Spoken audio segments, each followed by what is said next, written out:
directly to you. So there's times where even your closest supporters don't see it. So let's go back to that. As you're growing up, you have this support system. You have this ideal of I want to go here, and your support system saying, "Nah, let's do this." How do you maneuver around that, or what does that look like for saying, "No, I want to go to cosmetology school"? What was the thing that was that driving force of I gotta go do this versus listening to what your mother said? It wasn't even no driving force. I went and did something else. I was like, she's right. I ain't gonna make no money. I'm gonna be so poor. Oh my God. Mind you, I was doing hair in high school, like had clients would do hair. I graduated and she was like, so what you about to do? I wanted to go to hair school. I was like, I knew in my 8th grade yearbook, under my picture, it said it was your name, your nickname, and what you wanted to do when you grew up. My name was Rachel Bright. My nickname was Pooh, and what I wanted to be a hairstylist. If I could find the book, that's what I wrote. So I always wanted to do hair, but my mom was like, you're not about to make no money, girl. You want to be poor. And I was like, this is my mom. Like, she right. She knows. And the crazy thing is, my mom was a licensed cosmetologist, but she had like another job. Wow. She was like, you're not going to make no money. And nobody was really supporting my decision. So I was like, I guess I gotta go do something. So I wound up going to school to be a medical assistant. I did that for a year, and literally one day I was like, I don't want to do this anymore. Wow. So I really felt like it was God that was just like, you don't gotta do this, because I wound up getting laid off from that job because they had too many people working there. So I was still working at a dance school, and I went to Empire and I signed myself up for school. I didn't have no help from my parents. Like, you know how when you go to college, you can get your parents on your loan. I ain't had to do that. Like, it was just me. And I came home and I told my mom, I said, well, I'm starting hair school. And she was like, wow. I said, wow. And crazy thing is, now all of them sit in my chair. Wow. She's begging me today to do her hair, and I told her no. Wow. She's like, you can't even do my hair. You don't even have time. You're right, girl. Sis is booked and busy. Remember you said I wasn't going to make no money? It's very rare that, because everybody knows this podcast purpose driven. It's very rare that people understand that purpose driven part, because a lot of people don't understand what their gift is, and the gift is part of your purpose. A lot of people don't have it, and a lot of people don't teach it. A lot of people don't even nurture their gift. But you learned at an early age, like, this is what I'm great at. This is how I change people's lives. When you look good, you feel good, you do good. Like, you understood that about yourself. And even though somebody and people were like, nah, that might not make money, and I'm a firm believer, when you're living in your purpose, utilizing your gift, the way the wealth comes is going to happen, regardless if it works for somebody else. Because what's for you is for you. So I'm sorry, I'm a little nosy today. How did those conversations, and we got to give it real, because somebody out there is going through this and they hear it, and the way it comes off is like mom just saying, no, I don't think this is going to work. Oh, you're going to do it. Okay. Like, what is that real conversation of a parent? Because I know how I would be with my kid. What's that real conversation sound like or look like when they're trying to, like, no, don't do this, do this? By the time I had signed up for school, it was like, you're an adult, you're going to do what you want. Wow. And we just had to have the conversation. Like, if I fail, okay. You can't protect, as a parent, as anybody in a support system, they're trying to protect you. Yep. As a parent, you just want to protect me from being poor. Like, because let's be honest here, being a stylist is not a 9-to-5 job. No, it's not. You determine how much money you make. I determine if I want to go to work today and do 5 people or 1 person. Okay. I determine how much money I'm going to make. So I get it. And then it is like, it's a buildup of, I got to have a clientele. I have to have retention. I got to have good customer service for these people to continue to come to me.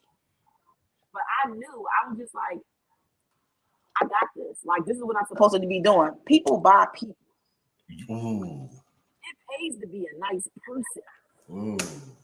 I pose the question to clients and people all the time.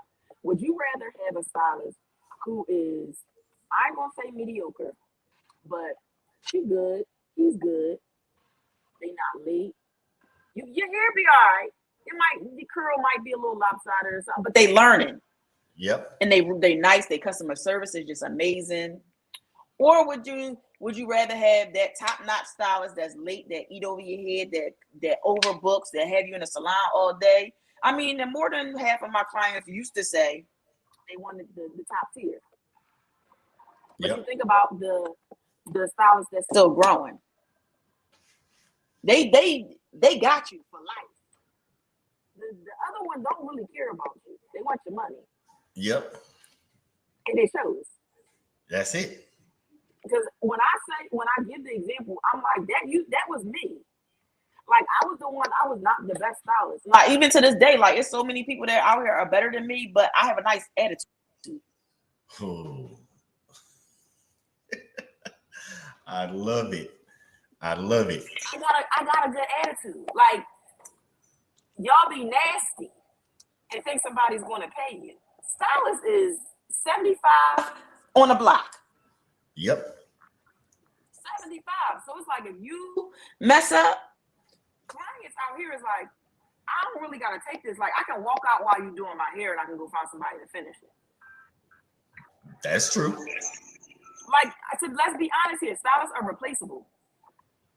So I love how you said that, because I don't want people to miss nothing you're saying right now, because you're giving it to them. Like you literally said, people buy people.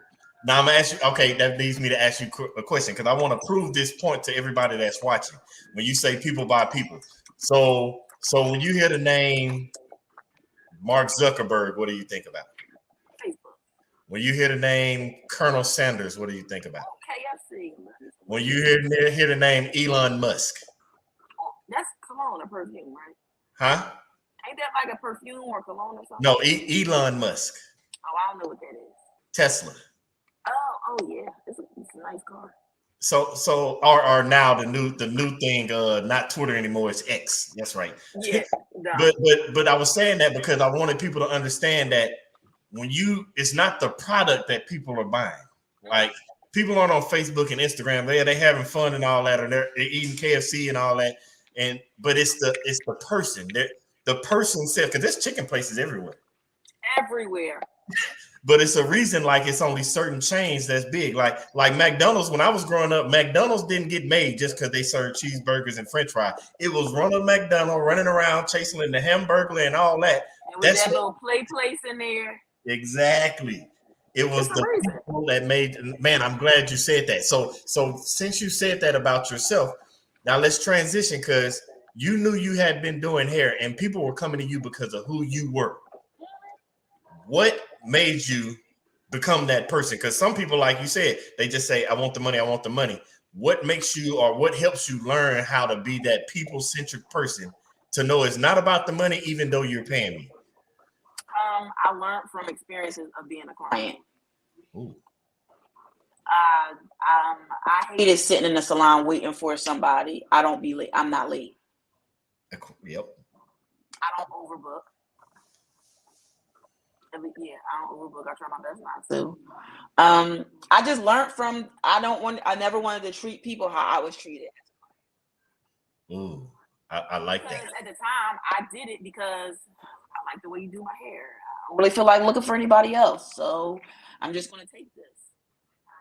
But let a client find somebody else that could do what you do and do it better and got a better attitude. They will never come back to you again. That's true. That's true. People, I don't like clients that sit in my chair and bash other stylists, because, girl, what's the point? Or man, what's the point? Yep. And like, all I can do is be better than your last experience. But again, people buy people. You cannot be the greatest. I would look at pictures of stuff that I've done, like while I was in hair school, because I still have clients that come to me and I was in hair school 13 years ago. So I still have people who have come to me. And I would be like, why would you let me do this to you? Oh, you were learning. You were just learning. That's okay. But look at you now. And I'm like, but this is crazy. I've had clients sit in my chair when I started. I want to say probably like 4 years ago, when I came back into the salon. I did not like the clippers. I don't like the sound of clippers. I never liked them. I felt like as soon as I went like this to somebody's head, they was gonna be bald. So if you wanted a haircut or anything that involved clippers, I would talk you out of it. And because you're my client, and because you just love me so much, you're gonna listen to me. Yep. This one client, when I tell you, she would ask all the time, and I was like, I think your hair is fine just the way it is. Like, fine, I can give you a trim, but we're not cutting it. One day she sat down in my chair and was like, I'm not getting up until you cut my hair. And I was like, well, let me go ahead and grab these scissors since you want to play this game. Then I realized I can't do this with the scissors. I got to use these daggone clippers. But she was like, she literally turned around to me and was like, I believe in you. I know that you can do this. I just need you to believe in yourself. And I was like, but I don't want to. Why are you making me do this?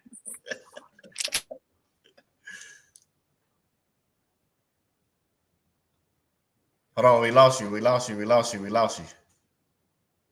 We can't hear you.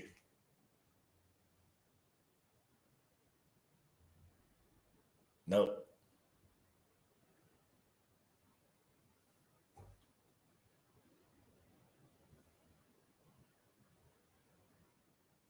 Take your time. Get it. Get it. We're not mad at you because I don't want nobody to miss none of this. Okay. We got you. I think we can hear you now. No, it went back. Wait, can you hear me now? I can hear you now. Okay. So I don't need these. Yeah, I'm just gonna not do these.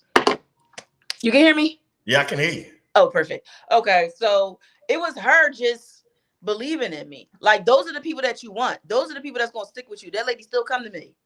Wow. But she sat there and made me cut her hair. And I was like, I don't know what this is about to look like. You might have a bald spot in the back, but if you think I can do it, then let's do it. I love how, because you said it earlier and you just proved the point when you said earlier, like sometimes you got to get uncomfortable, get out of the comfort zone. And it'll be surprised how sometimes the people that we least expected help push us out our comfort zone. But it was also one more thing you said when you were basically saying that when you were out there trying to be the best you, be the person that you are, what made people come back to you. And I want people to understand what builds you as a brand and people come to you for who you are is becoming the person that you wish you had. Yep. Back at some point in your life, you needed something, needed somebody, wish you had it, and they weren't there, and that person couldn't provide the service or whatever it may be. You learned that lesson. Most of the time, people just want to take the good. We don't learn from the bad. And you just taught us that we're supposed to take those lessons and imply it, because that person that's sitting in your chair, for example, they wanted the person that you needed because they need you now. I love that. I love that. I tell you, my clients don't even feel like clients. Like, my clients literally are like my family. They are my homegirls. Like, my homegirls and my homies. Like, for the guys that I took, like, I love my clients. And I know that they love me. You know, sometimes you hear females talking about going to go get their hair done. Like, oh yeah, my hairstylist is my therapist. Like, because we really got to just sit there and listen to your problems. And I'm going to listen. Because then I got problems and sometimes I might need to talk to you. Like, I lost my dad at work. Wow. Like, I was doing my client's hair and my brother texted me. And I did not think that within 5 minutes he was going to say, okay, so he's no longer here. Like, and my client literally turned around. Like, I ran to the back and I cried for a good minute. And then I came back out. I wiped my face. And she's like, are you okay? I was like, yeah, I'm fine. Your hair is going to be so nice. I was just, wow. It's always good when I'm going through stuff. But she was like, she literally got up and was like, let me just give you a hug. And I was just like, to this day, like, my clients, they still ask, are you okay? You know, I'm just making sure you're having a good day, because they know we're coming up on a year. So, but you want that. You want like a family, like you want them to be your circle. You want them to love you. They're going to stick with you. It's funny how you brought that full circle, because in the beginning we were talking about like, hey, your family sometimes isn't you're in your chair or isn't supporting, but when you just described that to me, technically your family is. What is happening is you built a new family. You built a whole new family. They all say something. I have a client who has invited me to Thanksgiving every year. I know you go, don't you? I go every year. I'm about to say. During COVID, she wasn't letting people in her house, so I pulled up to the house and she brought my platter out to the car. Wow. Thanks, Miss Tanya. Okay, because she don't play. Wow. I know that food got to be good. They give me birthday money. Like, they give me cards. You know what? So I celebrate my surgery. I made that word up. I like it. The day that I had surgery, I celebrate that every year. My clients give me gifts for that. They give me cards for that. They give me flowers. I was just like, I love that y'all just love on me.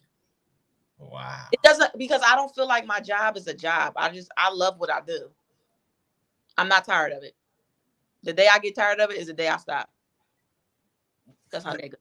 You got me going. So I want to know. I want to know because somebody out there, I don't want to miss this question for them because we hear what you're saying, and this is amazing. And somebody out there is like, well, how do I get to that point? So let's go back right quick. If somebody out there right now listening, because I'm gonna touch on this in a second with the products, but somebody out there like, I love doing hair, I love cosmetology. I might not have the support system. I want to be like Shell and get to that level where she's at, but the people that are at my level right now aren't able to get me to that next level. How did you even start to say, all right, cosmetology, we got you into cosmetology school, you had to foot the bill, you've told us all that. But break down those increments where it was like, this is what it takes to get through cosmetology, build this clientele, and get to this level with these clients. It takes work. Ooh. It takes work, because I'm going to be really, really completely honest. A lot of people nowadays think that you go to hair school and you come out of hair school with a full book, and that's not how it happens. Because you also have to realize that you're doing hair in school on these people that like paying $10 to get their hair done. Yep. So I had to explain that to my students too, because we be in hair school. When I was in hair school, I had a full book at school. Yep. I'm busy in the salon. I'm on the first row. If you're on the first row, then you good. I'm first row, like this is my salon, like this is my row. And when I graduated, who left with me? Nobody. Wow. Because those people, they like paying $10, $12, $20 to get their hair done. And you say, oh, well, that $20 is now $50. They like, whoa, whoa, whoa. Who can you refer me to here? You got to be willing to work. Because I stopped doing hair for almost 5 years. I just came back to the salon 4 years ago. Oh, wow. So I started with zero. You got to be willing to talk. You go in that hair store and I can tell you about 95% of the people in the hair store don't know what they're doing. Oh, really? What? Half of them, if you listen to them on the phone, yeah, I don't know what color they said. I think this might match. What kind of hair am I supposed to get? You can easily get a client in the hair store. What? Oh, wow. You walk in there and you look like you do hair. Walk in there with an apron on. They're gonna start asking you questions. That's the easiest place to go. But you also just have to network. I tell people, post your stuff on Facebook, post your stuff on Instagram. I would tell people that I used to make myself a hot commodity. I used to be like, I would post like, oh, I only got 2 appointments left for Saturday. Y'all better get them. Whole time I have not no appointments. I have all the appointments in but I would make it like, y'all gotta, if y'all don't get these 2 appointments, y'all don't know when y'all gonna be able to get in. Whole time, I got all the time in the world to do your hair. I got all the time. You can come at midnight and I'm gonna say yeah. But you have to be willing to, you just gotta be able to, you have to be willing to put in the work. Because this is, being a cosmetologist, a stylist, an educator, anything like that, is it oversaturated? A smidge.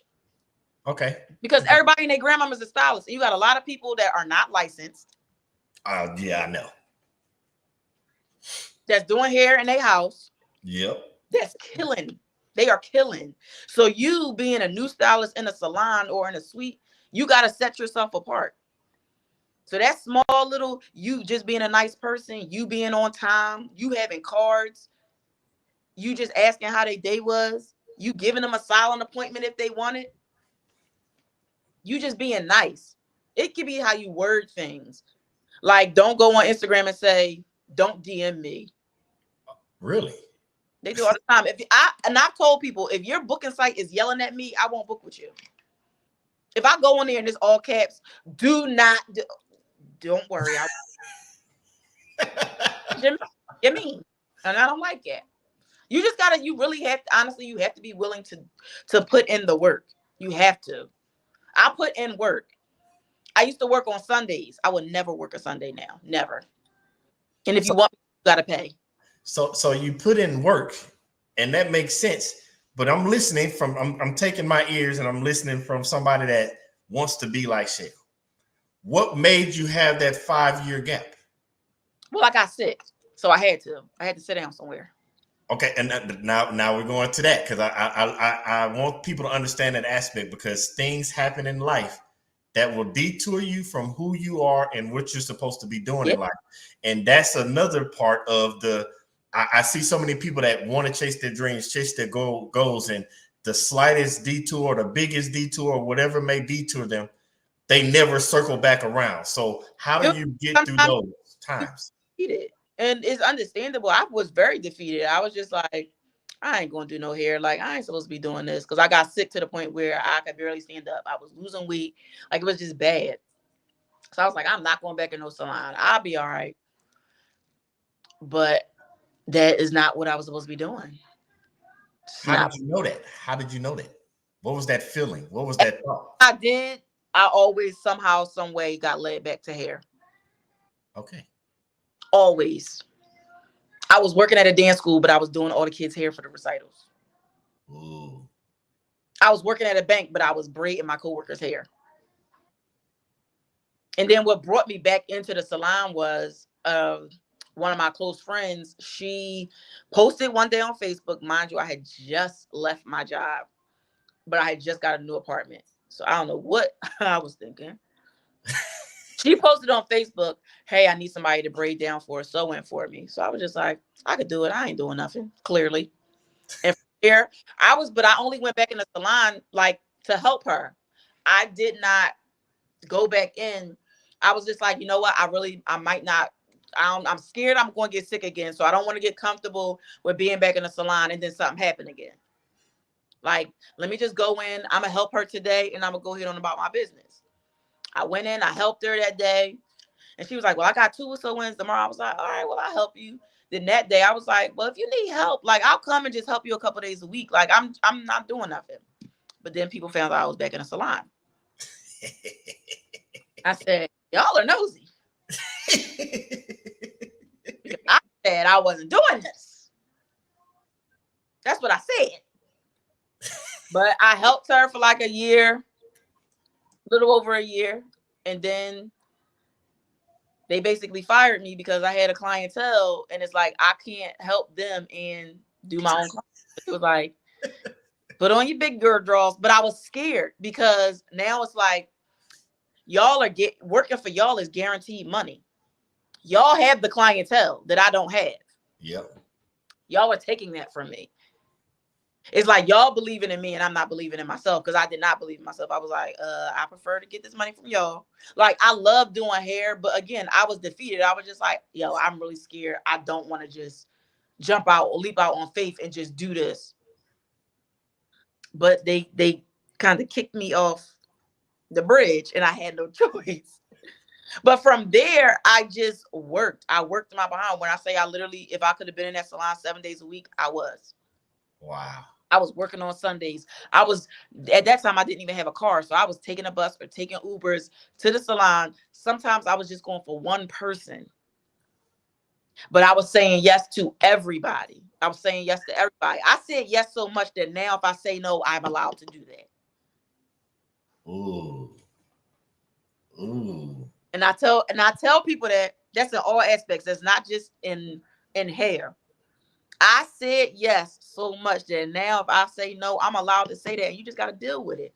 If I say I don't want to work on a Sunday, I see you on Thursday when I get back to work. And if you want me to work on a Sunday, you got to pay me. Oh.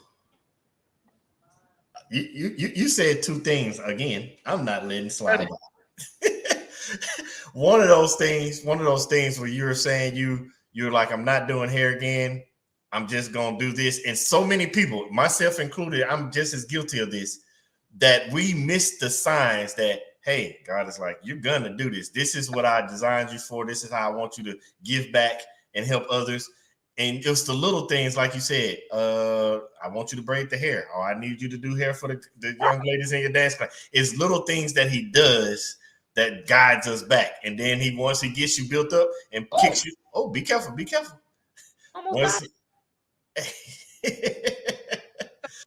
But once he gets you where he wants you and then guides you on, that's the one thing. But then I love the part about say yes so much to the point where you can say no. Because so many people, let's be honest, We on social media, we see it. We all think we bigger than what we are, and I'm just no, no, no. And it's like, no, like you said, you're in the building stage. You're letting people get to know who you are. You got to say yes. Yes. Trust me, I hated going to work on Sundays. I hated going to work for one person.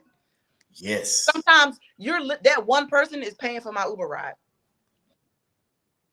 Like, it's like I didn't even make any money. But those people I was coming to work for on Sundays still come to me now 4 years later.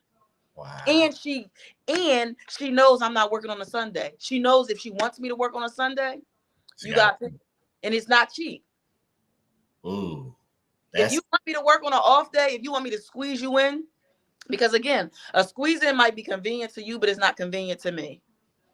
Yeah, exactly. It's not convenient to me, nor is it convenient to the people that I'm squeezing you in between. So you gotta pay me. I think people overlook that part about branding and building, that you got to not just put in the work, but you're going to have to say yes at times, especially in that initial beginning phase. You have to say yes when you want to. Wow. You have to say yes when you don't want to. Trust me. So all those yeses led to now you're being able to say no. But how did all those yeses lead to you being able to have a product? How did that work out? So I always wanted a product line. I always wanted to have like an edge control, something. Because I started seeing people do it. I was like, well, that's cool. I could do that. And it's residual income. Run me the money. But I never had time to sit and really just do it. Okay. It was like always on my list. Like I would look stuff up and be like, oh yeah, this could be the name of it. And I could do this. But I never had time. COVID sat me down. So then it gave me time. Ooh. COVID sat everybody down. Only thing is everybody didn't take time. Down for 4 months. Wow. So before COVID like shut us down, I was like trying stuff out on my clients, like trying different shampoos and stuff like that, seeing what I liked. Then COVID shut us down. So now I had time to like really come up with a logo, figure out what products I wanted. I was able to order everything. I launched in August of the COVID year. But I knew I was like, I'm supposed to do this. Like my name, I'm not just supposed to be behind a chair. I'm not. And I wound up going to school shortly after that, the next year. Really? Mm-hmm. To do what? To be a cosmetology educator. So now, okay, before we even go to that, I don't want nobody to miss it because they probably looking over there like, oh, I like her hair slick down. As you said, the magic word, edge control. How can somebody even get your products before we even go past that? You can go on my website. It's armoriecollection.com. Or the easiest way is go on Instagram. You can either follow me at Shell_Slazit, or you can follow the product line page and place an order. Don't worry, I'm gonna put all that in. I'm gonna put all that in the description because I don't want nobody to miss it. Which leads me because I try to tell people, just because you hit a certain part of your purpose, career, your gift, all that, you still have to continue to learn, and that led you into education. So can you tell us how that transition of I got the product, but I still want to do more to help give back and improve myself? So how does that transition? And you saying I'm going back to school because that's something most people don't want to do. Go back to school to be an educator. But going back, number one, I went to school 12 years ago. Before I decided to go back and get my educator's license, I was in school 12 years ago. So I forgot a whole lot of stuff. Okay. So me going back to school was like a twofer. I got to go to school for two things for the price of one. Like I got to learn, literally, I got to go back through hair school. So I got to learn everything all over again. Not to say I didn't know anything, but I got a refresher course on everything.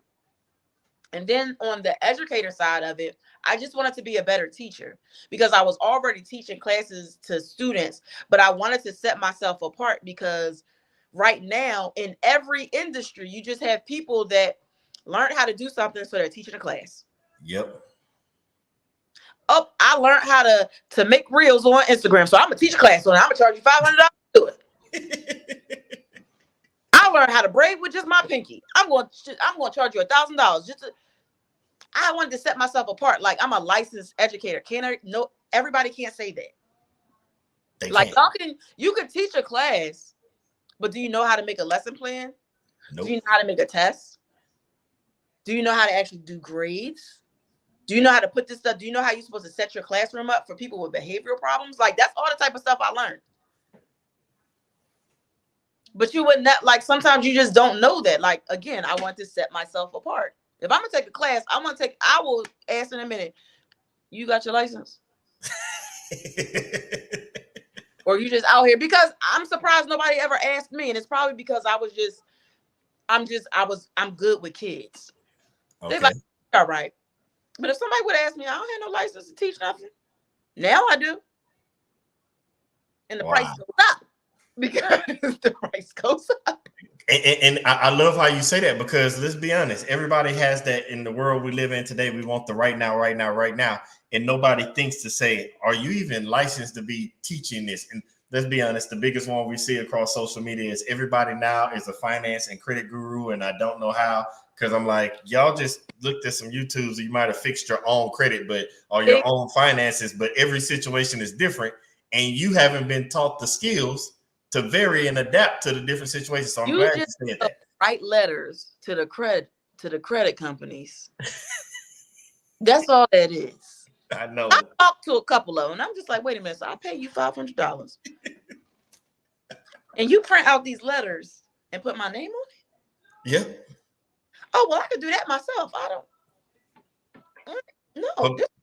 But you got to understand, people don't want to do the work. They want somebody to just do it. Because we are also in a generation of we pay for convenience. Yes, I agree with that. It's a gift and a curse in a sense. Yes, I agree. Because do I pay for convenience? Yes, I do. I do too. Yeah. Oh my! I've never felt so great. The people at my job will laugh at me. I used to have somebody come clean my house. Girl, come clean these floors on, and I will sit with my feet up while you do it. I pay. Let me tell you something. I tell people now because it's funny. But my mom, she folds my laundry. I pay her to do that. I don't like doing laundry. She likes it. Why would I deprive her? I'm gonna let you fold the laundry, and I'm gonna pay you for it. Not deprive her. She loves it. She sits and she just. I went on vacation. I just got back from Greece last week. I came home. All my laundry was folded. Thank you. Wow. First time I took like 4 bags to her house. I do not. I will wash clothes all day, but when it comes to folding them, I will live out the dryer. So how do you help somebody understand which convenience they need to pay for and which convenience they need to dive in and learn it themselves instead of trying to take the easy way? Don't be dumb. Okay. I agree. Don't be dumb. Don't be dumb.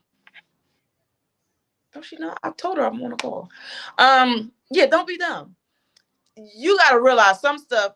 Like I see a lot of people doing classes on like social media and stuff like that. I'm like, you could take a day and learn how to do that. Yeah. TikTok teaches you how to do everything. It really does. It's a press of a button. Teaches you how to do everything.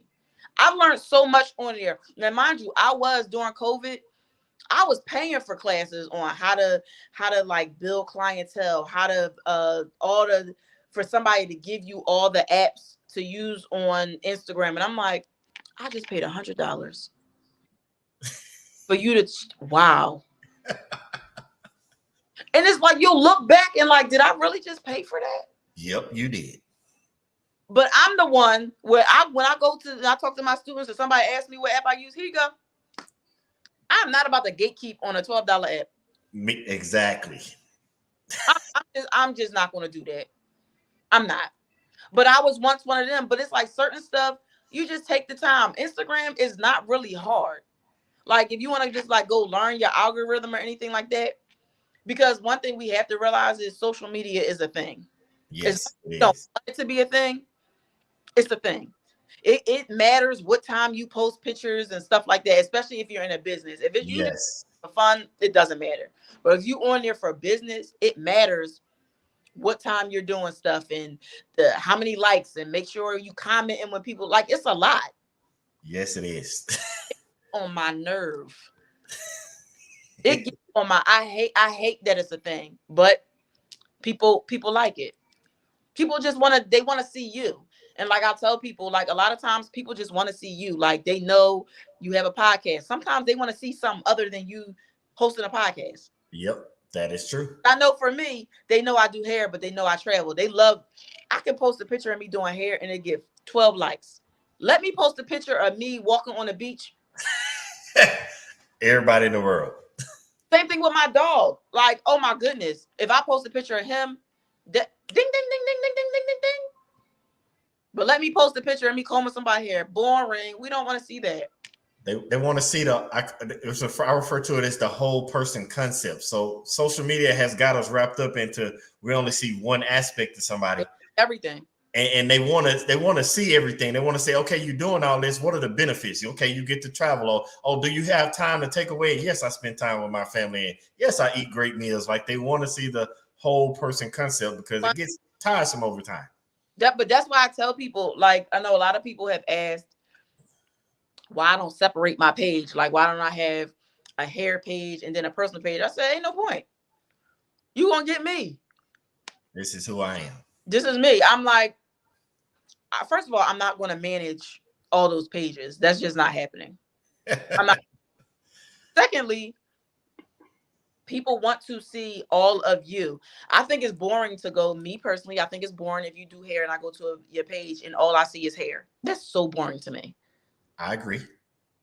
I want to see, do you dance? Do you sing? Like, do you play music? Like, what else do you do? I love when I see people, just their life in general. Like, I want to know you. If I'm going to come to you to get your hair done, I need to know about you before I come. Exactly. I want to, when I talk, I'm like, yeah, because I saw on your page, blah, blah, blah, blah, blah. I don't want to say I saw on your page that you do hair and that's it. Boo. Boring. that goes back to what started this whole show off.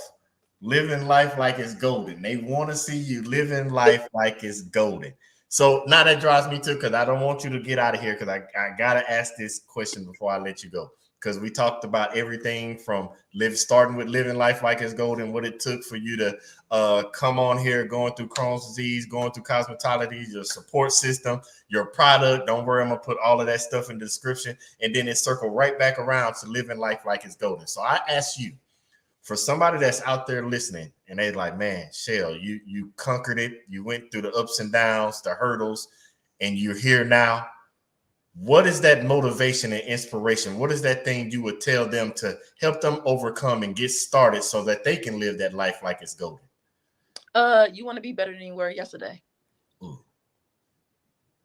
I know what I went through and what I was before. And I told myself I would never be back at that place. When I was sick and when I was going through, like when I was sick, I was going through a really bad breakup. I was depressed. I was stressed. I was less than 100 pounds. I was out here looking like I was on that. But I just told myself, like, once I like got myself together, I said, I'm never going back to that place. I literally lived my life with no regrets. None.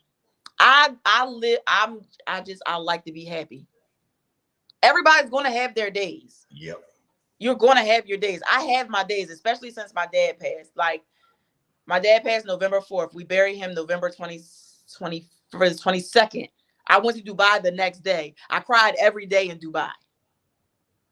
Because I'm just like, how am I over here? And my dad, like, I would hear his voice. Like, it was just crazy. Like, we're going to have our days. But you never want to let, like, the negative consume you to the point where you cannot enjoy life. Yes. Like, you can't, because you also got to realize that sometimes we will burden ourselves with problems or be dealing with problems with people, and that person do not care. Don't care. I mean, they sleep good at night, snoring and all. They don't even know you got a problem. They don't even know you got a problem. And sometimes they may know that you got a problem and they don't care. That too. You really have to. I lived like I want to be better than I was yesterday. I don't want to be that person anymore. I love it. I love it. That I can't even touch that, because that just sums it up. Just be better than you were yesterday. And if you had a bad day, a bad moment, don't let it change the trajectory of your life. Overcome it by being better than you were, not just yesterday, but when you were going through those issues and those moments. I listened to a video today. I gotta say this one. This said, hold on, man, because I gotta repeat it because I wrote it down. It said, oh, of course I can't scroll up, but it said, if it's not going to matter 5 years from now, don't spend more than 5 minutes thinking about it. Ooh, that's a good one. I said, I gotta stop thinking about some stuff because sometimes we will really like let certain things just fester, and it's not good. It's not, because a lot of stuff you gotta realize you can't change at all. Oh, I gotta remember that one. I'm gonna remember that one. If it's not gonna matter 5 years from now, don't give it more than 5 minutes. I'm gonna remember that one. I'm keeping that one. Gotta think about that. Like, if you really, let's just say, if you broke up with your significant other, you know you're not going to think about that person 5 years from now. Right, but for the time being, I don't want to think about you. Let me go. I'm keeping that one. I'm adding that to my toolbox. That's gonna be one of my new sayings. I heard that the day I said, let me write that down. I put it in my notes. I said, no, I gotta write this down. You can't touch that one. That one was gonna wrap it up. And on top of that, before I even go that far, before I even close this out, can you please tell everybody again, because you dropped so much stuff on us, how does somebody that wants to be taught by Shell or just watch you in life and get inspiration, how do they reach out to you? Follow me on Instagram, y'all. Shell, CHELLE _ He's gonna put it in the comments. I'm putting that in the description. But yeah, follow me on Instagram. You can literally DM me. I'm not mean. I'm the nicest person ever. If you ever just wanted to come to the salon and talk to me, if you ever want to do a one-on-one, we can go to brunch. You know, I love mimosas. we don't miss out no food and no mimosas. But I am just very big on sharing the knowledge. Because we are in the generation, I keep using that word, but we are in the generation now where people don't like to share. Exactly. They like to gatekeep everything. They like to keep everything to themselves. And when they do give it, it's a price. And everybody don't got it. Everybody don't got it. Everybody's not having it. I think about that when I think about the students in school. And, you know, when you're in school, you learn everything basically to get your license. So when you come out of school, you're going to probably have to take some more classes if you want to like learn other stuff. Yep. And it's like, I've seen classes for $1,000, $1,500, $2,500, and I'm like, but if they just not come out of school and if they're not really making the money, I get it. You got to get yours. Yeah, I get it. But sometimes it's like you may give that class away. You don't know who or what you could be helping. Exactly. I'm just a helper. Like, I want to see everybody win. I don't want nobody to be left back because you couldn't do something. I couldn't agree more. And that's why, like, even just talking to you today, like on behalf of everybody, I have to say thank you, because you've given us so much that we appreciate all the knowledge you dropped, the information you provided, just basically letting us into your life. I have to say on behalf of everybody that's tuning in and watching, like, thank you, because we appreciate it so much. You are welcome. Y'all are welcome. You know, I'm just an open book over here. Yeah, and that's why I'm gonna make sure all your information gets down into the description so that everybody can get a chance to reach out to you and continue to get that information from you. But on another note, like, I don't want you to go nowhere because I want to talk to you right after we're done. Okay. But again, I have to say thank you for being that open book. Thank you for sharing your life with us.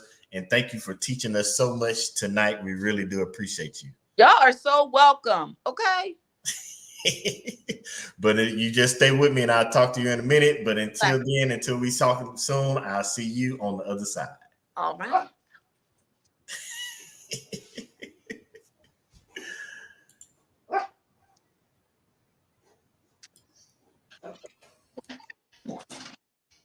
Come here.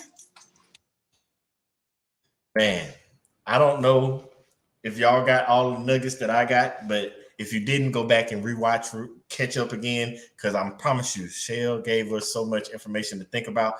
It makes me want to figure out better ways than not just improve myself, but continue to live my life like it's golden. And big is all. She said it. She said it. She said it. Try to be better than you were yesterday. Things are going to happen in life. Things are going to happen that'll sidetrack you, big and small. But you have to remember to get back on task and make sure that you do better and be better than you were yesterday.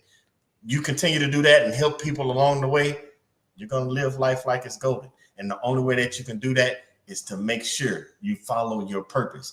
Again, I thank everybody for tuning in. I can't wait to see you next week, same time, same place, Thursday, 8 p.m. Eastern, 7 p.m. Central. And as always, in order to live your life like it's golden, you got to make sure you live in your purpose, with purpose, on purpose. I love y'all, and I'll see y'all next week.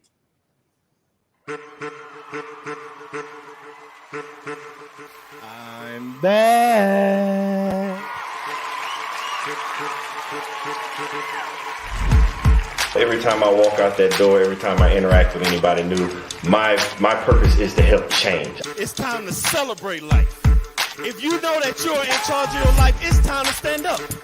If you know you want better for your life, it's time to stand up. If you know that you have what it takes to be in charge of your life, it's time to stand up. If you know that you are not just trying to be good for you, but for those around you, it's time to stand up. As a matter of fact, look to the person to your left and tell them you are enough.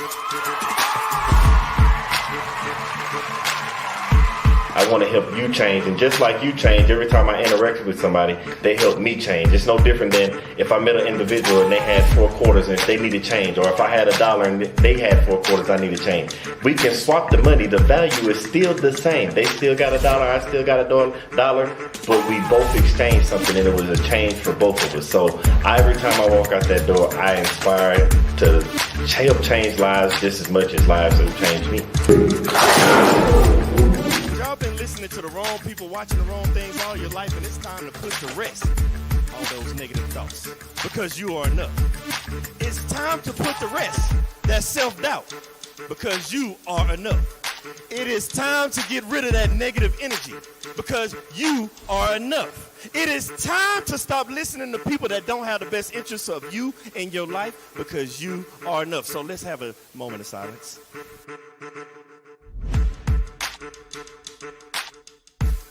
I want everybody to understand that you are the person that's in charge of your life. Everything that you have inside of you to be who you're supposed to be in life. You have a destiny, and that destiny can only be accomplished through you, by you, and only you, with the help of God. When you realize that you are the person you are, because you're not a carbon copy, there's only one you. They try to put you in the box. Society tries to put you in the box, but you can't be in the box. How can you be in a box when there's only one you? But then they tell you, think outside the box. What I'm trying to get you to understand is there is no box.